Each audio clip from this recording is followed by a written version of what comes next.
Bonjour à tous. Je m'appelle Baptiste Michaud, je suis kinésithérapeute au CHU de Rouen en réanimation. Donc je vais vous parler du sevrage difficile et de la réhabilitation motrice globale. Donc j'ai pas de lien d'intérêt avec cette présentation. Donc au niveau de quelques chiffres, alors Clément en a déjà parlé pas mal, donc je vais pas être trop long sur le sujet. On a une neuromyopathie de réanimation qui s'installe dans 25 à 100% des cas. Pour les patients qui sont ventilés de plus de 7 jours, on a 18 à 69 heures de ventilation après ventilation minute contrôlée qui provoque une atrophie du diaphragme. Clément en a parlé déjà de cette atrophie. La neuromyopathie, c'est un facteur indépendant de l'augmentation de la mortalité. Et chez les patients ventilés de plus de 14 jours, seulement 50% sont sevrés de la ventilation, 19% retournent à domicile et à un an, il y a une mortalité de 50%. Donc c'est quand même des chiffres qui sont importants. Bon, je repasse sur une diapo assez logique, les étapes du sevrage, la recherche du moment où débuter le sevrage, la diminution progressive du support ventilatoire, l'épreuve de sevrage en tant que telle, l'extubation et après plus ou moins réintubation, trachéotomie, VNI curative en cas d'échec du sevrage. Donc la ventilation mécanique, c'est un processus qui engendre des complications qui sont associées à un sevrage difficile. Donc neuromyopathie de réanimation, délirium, dysfonction diaphragmatique, on en a déjà parlé, surmortalité, la baisse des capacités physiques, et il faut bien le noter que c'est même après la sortie de réa que ça se poursuit. Mais il ne faut pas oublier que les échecs d'extubation, c'est aussi quelque chose de pas anodin. Donc il y a environ 10% d'échecs d'extubation pour nos patients en réanimation. Donc ça, c'est un chiffre assez approximatif parce que plusieurs études ont évalué cette incidence. On retrouve à peu près 10% et c'est associé à une surmortalité, ces échecs d'extubation. Donc il ne faut pas non plus aller trop vite, vouloir extuber et se retrouver avec une surmortalité. Et donc forcément, la ventilation mécanique et les échecs de sevrage, ça a un coût supplémentaire pour la société.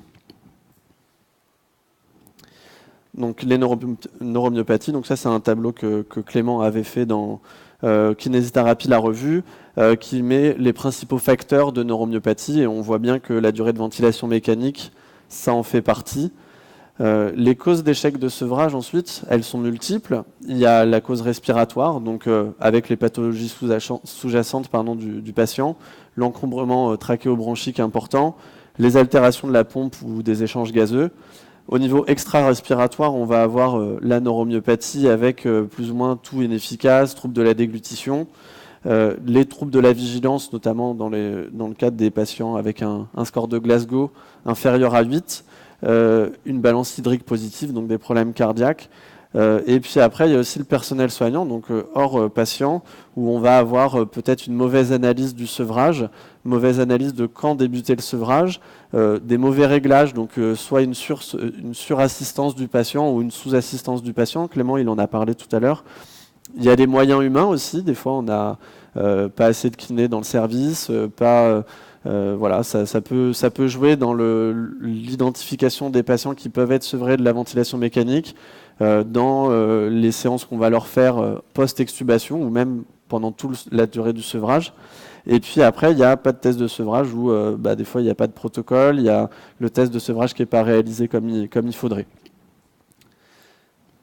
Et donc, avec cette difficulté de sevrage ventilatoire, s'est posé la question de créer des unités spécialisées où on avait des patients en sevrage difficile qu'on n'arrivait pas à sortir de réanimation, qu'on n'arrivait pas à extuber, qui finissaient traqués, ventilés. Et donc, il y a des unités de sevrage spécialisées qui se sont créées. Donc, il y a plusieurs noms, hein, l'USR, le SRPR. Il y a plusieurs SRPR qui ont ouvert à Paris, en Ile-de-France, depuis quelques années. Et si je ne me trompe pas, une des premières, c'était l'USR qui s'est créée au CHU de Rouen en réanimation médicale. Mais on va en reparler après parce qu'il y a une évolution quand même des pratiques depuis 10 ans que moi personnellement j'ai pu observer et qui va peut-être se retrouver dans les papiers qu'on va étudier ensemble. Et donc voilà, ces unités spécialisées, elles étaient faites pour essayer d'améliorer le sevrage des patients, de leur apporter des soins continus un peu plus importants que dans un service conventionnel, et pour autant des patients qui ne relevaient plus de la réanimation en tant que telle. Bon, ça c'est assez basique, vous les connaissez. Quels exercices on peut faire? Donc j'ai repris un tableau de Clément du même article de Kinera Revue. J'aurais pu reprendre aussi les recommandations sur la mobilisation précoce qui ont été publiées par la SRLF et la SKR il y a de cela 2 ans. Voilà, vous savez, pour des patients sédatés, pour des patients éveillés, qu'est-ce qu'on peut leur proposer? Cycloergomètre de lit, électrostime, mobilisation passive, et puis après pour les muscles respiratoires, Clément en a déjà parlé. Donc voilà, et pour les patients éveillés, on va essayer de faire plus de choses, de bord de lit, voilà. Et tout ça, c'est indépendant du mode ventilatoire du patient, qu'il soit intubé, extubé, trachéotomisé, etc. Donc quelques photos. On pourra peut-être en reparler je vais en parler à la fin de ce dispositif en bas à gauche qui couple vélo et électrostimulation. Et donc vous voyez qu'on va stimuler là le quadriceps, mais on stimule en même temps les ischio-jambiers et on peut aussi stimuler les muscles des jambes. Et donc voilà, c'est peut-être une évolution du cycloergomètre que certains peuvent connaître en réanimation, mais pour l'instant il n'y a pas encore d'études, on en reparlera à la fin du topo. Donc voilà, d'autres photos de mobilisation précoce que vous voyez, verticalisation. D'ailleurs, c'est une photo que j'ai piquée au Havre, je crois, donc merci Clément. Et les autres, c'est celle de réanimation au CHU de Rouen. Donc après, en termes de réhabilitation précoce, il y a déjà, il fallait savoir il y a quelques années, il y a plus de 10 ans, si c'était faisable et sûr, si on ne mettait pas en danger nos patients. Et donc il y a quelques études qui s'y sont intéressées, et on voit que il n'y a pas d'événements indésirables majeurs qui se produisent. Donc on a par exemple l'étude de Bailey qui montrait qu'il y avait moins de 1% des séances de kinésithérapie qui avaient un événement indésirable. Et c'était des événements indésirables qui étaient non graves. Il n'y avait pas de mortalité, il n'y avait pas d'extubation involontaire, etc. Une autre étude, Schaeffer, qui est parue dans le Lancet, il montrait juste un événement indésirable grave sur les 500 séances qui avaient été faites pendant l'étude. Donc voilà, a priori, on voit que c'est possible. Et c'est une mobilisation, une réhabilitation précoce qui doit être débutée dans les 24 à 48 heures. Et ça, c'est issu des recommandations qui sont parues en 2013. Donc là, on va parler de l'efficacité des protocoles de rééducation, de la mobilisation précoce. Donc une étude de Maurice, une des premières études d'un protocole de mobilisation précoce que vous connaissez sans doute avec plusieurs niveaux de mobilisation en fonction de l'état du patient. C'est ce qu'on disait tout à l'heure avec les techniques de mobilisation.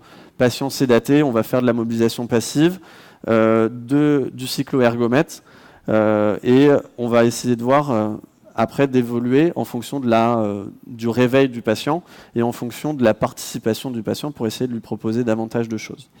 Et donc Maurice, c'est ça, hop, j'ai un petit doute, voilà, c'est ça, Maurice, comparer soins usuels, donc pas de protocole de rééducation, versus ce protocole que je viens de vous montrer par une équipe spécialisée, avec un physio, une infirmière, etc.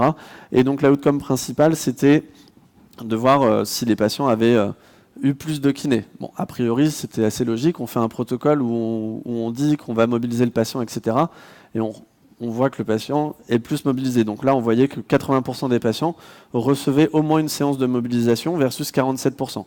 C'est au moins une séance sur toute leur durée de séjour. Ça veut dire que vous voyez bien, en 2008, il y avait 47% des patients qui recevaient au moins une séance, et donc l'autre partie qui n'avait aucune séance de kinésithérapie pendant toute leur durée de séjour. Et les patients sortaient du lit plus tôt, donc 5 jours versus 11 jours. Et en outcome secondaire, juste parce que là on parle quand même du sevrage difficile, il n'y avait pas de différence sur la durée de ventilation. Je vais essayer d'accélérer un petit peu. Hop. Voilà, une photo encore. Ça, c'était les premières photos quand même qui paraissaient. Donc ça paraissait assez impressionnant.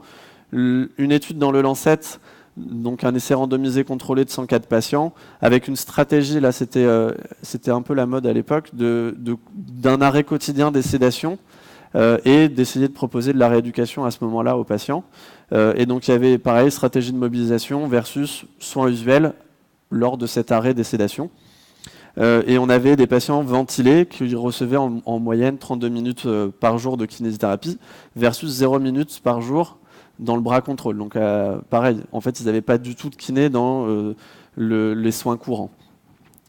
Et par contre, la durée médiane des séances équivalentes était équivalente pour les patients qui étaient plus ventilés. Donc on voyait qu'en 2009, on avait des patients, quand ils étaient ventilés, ils n'étaient pas du tout mobilisés. Donc forcément, on peut forcément assez facilement conclure que le sevrage va être difficile sur des patients qui ne sont pas du tout mobilisés le temps qu'ils sont ventilés.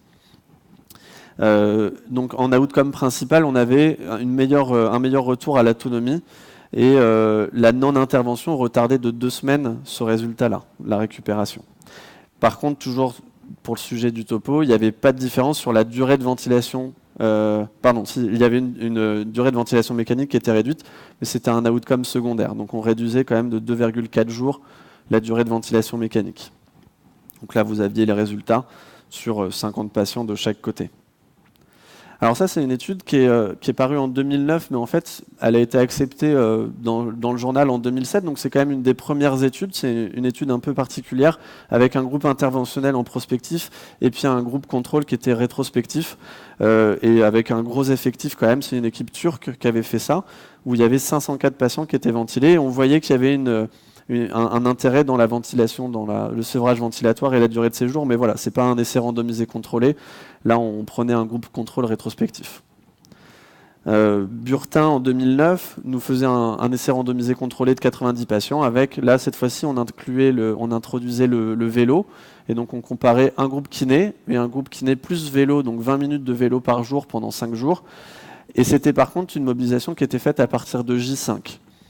Mais donc ça, c'était dans leur protocole, sauf qu'on voyait que les patients, en fait, ils étaient mobilisés pour la première fois à 10 jours pour le groupe traitement et à 14 jours pour le groupe contrôle. Donc on voit que dans l'absolu, on voulait mobiliser les patients à J5 et que l'équipe médicale et kiné arrivait à mobiliser les patients qu'à partir de J10 ou J14. Donc peut-être qu'en 2009, il y avait des critères pour commencer la mobilisation qui n'étaient peut-être pas les mêmes qu'à l'heure actuelle, et qui faisaient retarder vraiment de façon importante la mobilisation précoce des patients. Donc à 14 jours de réa, on peut difficilement appeler ça de la mobilisation précoce. Et il n'y avait pas de différence sur la durée de séjour, la durée de ventilation mécanique, et donc durée de séjour en réa et à l'hôpital. Donc ça, vous voyez, il y avait par contre une différence significative pour l'outcome principal sur le TDM6, voilà, à la sortie de l'hôpital.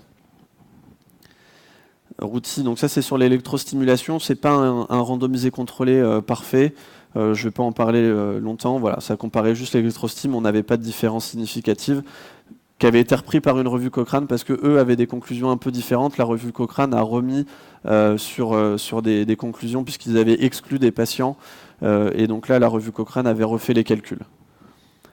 Donc là, c'est Castro Avila qui a fait une méta-analyse dans PLOS ONE en 2015 de 6 essais randomisés contrôlés qui abordaient la mobilisation précoce.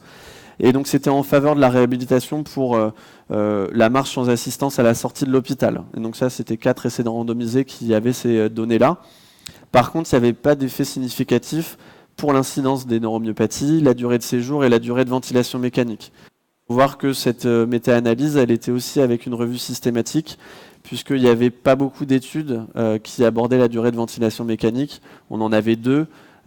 Et c'est vrai que ShakeWord, quand on prend juste à part ShakeWord, il y a un vrai bénéfice, mais c'est une étude qui est ancienne et qui, comme on l'a vu, les patients n'avaient pas de la mobilisation très rapidement. Donc ensuite, ça c'était Chaleur dans le Lancet en 2016. Encore un essai randomisé contrôlé qui était cette fois-ci multicentrique international, donc apporte un peu plus de poids. Sur 200 patients ventilés, soins usuels versus protocole précoce de mobilisation. Et on se rend compte qu'il n'y avait pas il y avait une diminution sur la durée de séjour, mais il n'y a toujours pas de différence dans la durée de ventilation mécanique, sans ventilation mécanique à J28. Et par contre, il y avait donc l'outcome principal, c'était le niveau de mobilisation qui était amélioré. Donc il y a le petit tableau ici, où un peu sur le même principe que Maurice, on avait plusieurs niveaux de mobilisation et on passait en fonction de critères cliniques du patient. Hop, là il y a un petit défaut de PowerPoint, voilà. Et enfin, une étude dans le JAMA en 2016 de 300 patients ventilés, un protocole de rééducation, donc c'était 3 sessions par jour, 7 jours sur 7, versus des soins usuels, donc 5 jours sur 7, et par contre 3 fois par jour aussi, mais c'était que de la mobilisation passive. Et là, il n'y avait pas de différence sur la durée de séjour, qui était de 10 jours, ni sur la durée de ventilation mécanique. Donc on voit qu'un protocole très intensif de 3 sessions par jour d'activité physique, de mobilisation, d'aller faire des bords de lit, etc., de mobilisation passive au lit, il n'y avait pas d'incidence comparé à des soins usuels où on faisait de la kiné standard. Et Wright, en 2017, dans Thorax, faisait aussi un RCT de 308 patients qui étaient ventilés de plus de 48 heures. Et donc kiné intensive, 90 minutes par jour versus 30 minutes. Je vais essayer de me dépêcher. Mais par contre, on voyait que, donc là, je ne sais pas si vous voyez bien, l'objectif c'était 90 minutes pour les patients dans le groupe traitement, et au final, ils recevaient en moyenne, les jours traités, ils ont pu faire que 23 minutes en moyenne, comparé à 13 minutes dans le groupe contrôle. Donc en fait, le 90 versus 30, il se transforme in fine à 23 versus 13. Donc on est loin de la kiné intensive. Voilà, c'est aussi à remettre en perspective sur cet objectif de kiné intensive, et on voyait que l'outcome principal, il n'y avait pas de différence, et pas non plus de différence sur la durée de séjour, et il n'y avait pas d'information sur la durée de ventilation mécanique. Ouais, je vais passer ça. Les recommandations formalisées d'experts qui mettaient que il y avait certaines études montraient un effet significatif sur la baisse de la durée de ventilation mécanique et d'autres non. Voilà. Conclusion, de nombreuses études s'intéressent à la mobilisation précoce, mais les derniers RCT qu'on a vus qui sont parus après la recommandation sur l'extubation faisaient pas état de diminution de la durée de ventilation mécanique, et surtout il y a une évolution des pratiques médicales avec la levée des sédations, etc., qui peut-être peuvent expliquer une moins grande complexité du sevrage ventilatoire. En tout cas, moi personnellement, je le ressens comme ça. On parlait tout à l'heure des unités spécialisées. Nous, on a à Rouen de moins en moins de patients qui sont admis en unité spécialisée, qui sont ventilés, trachéotomisés, ventilés, qui nous posent des gros soucis de sevrage ventilatoire. Voilà. Et c'est dommage, j'avais d'autres les études qui sont dans Clinical Trial et qui sont déposées pour... Voilà. Juste la dernière diapo, puisque la ville de Rouen, c'est quand même un petit peu mieux que la ville du Havre. Et on recrute, si vous voulez, des kinés. On a quelques manques de kinés en réanimation. On a le droit à ça. Okay.